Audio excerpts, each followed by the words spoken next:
Aujourd'hui, je vous montre 3 techniques différentes pour réaliser un vignettage sur vos photos dans Photoshop.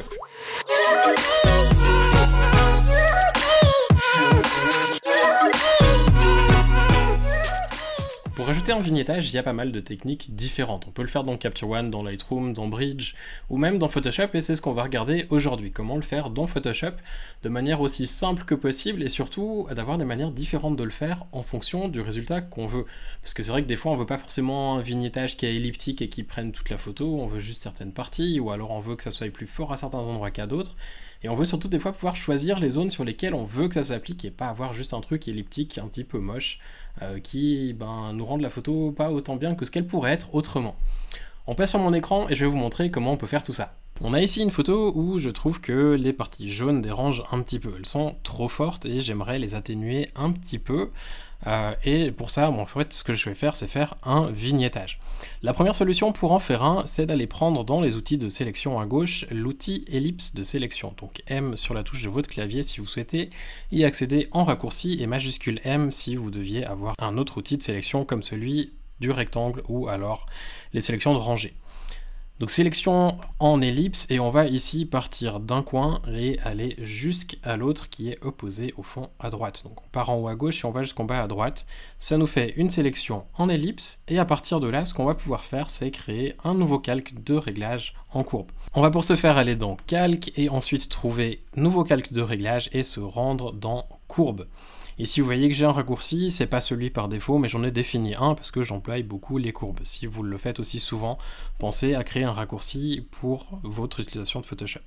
Je clique sur courbe et je vais lui donner un nom, on va l'appeler juste vignettage. Et ça va me créer une nouvelle courbe. Ici on voit qu'on a une courbe qui est pour le moment plate, avec une ellipse dans le masque, donc on n'a que le centre qui va être touché par les réglages que l'on va faire sur la courbe. C'est-à-dire que si je pousse ma courbe vers le haut, on voit qu'effectivement le centre devient plus clair. Nous, ce que l'on veut, c'est avoir les bords plus foncés. Alors effectivement, si on éclaircit le centre, ça marche, mais c'est pas forcément ça qu'on veut. On veut pas que le centre soit plus clair. On va donc pousser la courbe vers le bas, même si pour le moment c'est le centre qui est plus foncé. Et ce que l'on va faire par contre, c'est cliquer sur le masque ici et ensuite faire commande I, ou alors cliquer ici sur inverser. Ça va nous permettre d'inverser le masque et d'avoir quelque chose qui correspond déjà plus à ce que l'on souhaite. On peut ensuite atténuer un petit peu la transition, parce que là c'est quand même un petit peu brutal entre le centre et puis le bord, ça peut donner un effet de style, mais c'est pas vraiment ce que l'on va rechercher. On va donc toujours en ayant le masque qui est actif, donc on a cliqué dessus et on a ce panneau là qui est affiché, on va prendre contour progressif et tirer le curseur vers la droite jusqu'à ce que ça corresponde un peu plus à ce que l'on souhaite.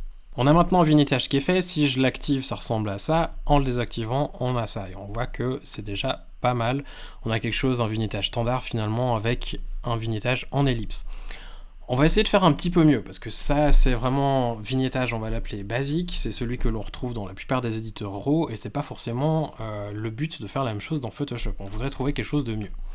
On va le désactiver. Ce qu'on va faire maintenant, c'est créer de nouveau une nouvelle courbe, donc calque, ensuite nouveau calque de réglage et courbe.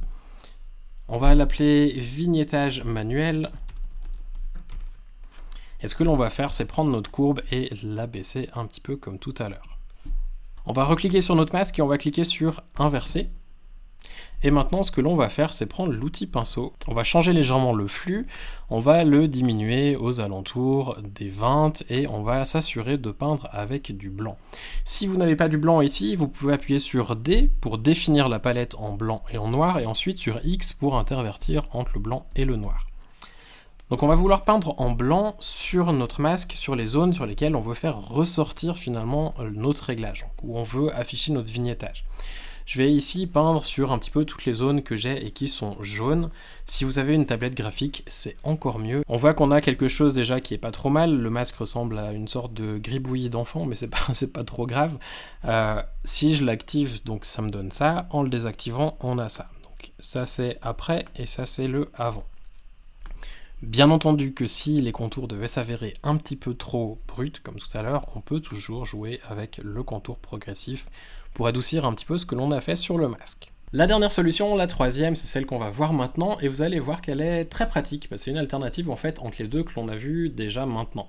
C'est-à-dire qu'on va pouvoir on va en fait employer l'outil de sélection, mais on va quand même faire quelque chose de manuel, ce qui va nous permettre d'avoir plus de précision, mais sans forcément avoir besoin d'avoir une tablette graphique ou de galérer avec notre souris à cliquer à gauche à droite pour peindre. On va donc ici prendre l'outil de sélection, on va prendre l'outil lasso, celui qui est juste en dessous de l'outil ellipse que l'on a pris tout à l'heure, et c'est en fait L sur votre clavier pour y accéder en raccourci.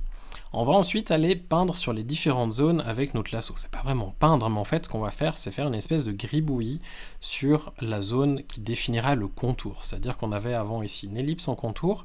On va faire pratiquement pareil, mais on va faire des espèces de gribouillis pour avoir quelque chose de très aléatoire et surtout avoir des transitions qui paraîtront un petit peu plus naturelles au final.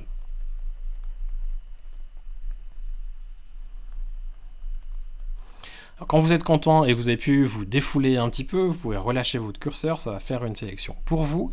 Et maintenant, on va pouvoir faire une nouvelle courbe comme tout à l'heure. Cette fois, je vais employer mon raccourci clavier pour créer une nouvelle courbe et je vais l'appeler vignettage personnalisé.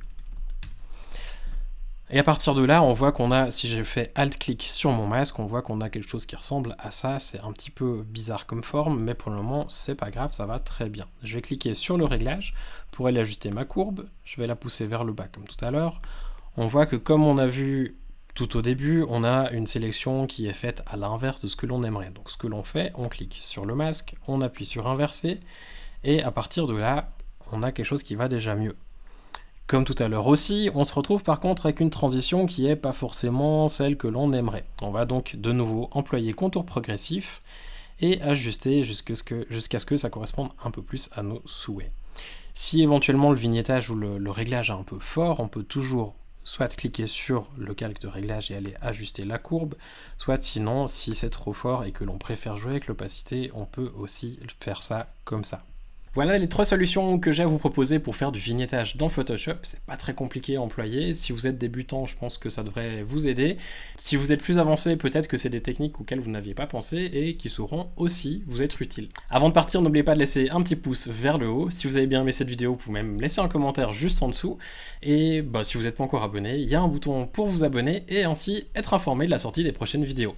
En attendant celle-ci, je vous souhaite de passer une excellente journée et à bientôt.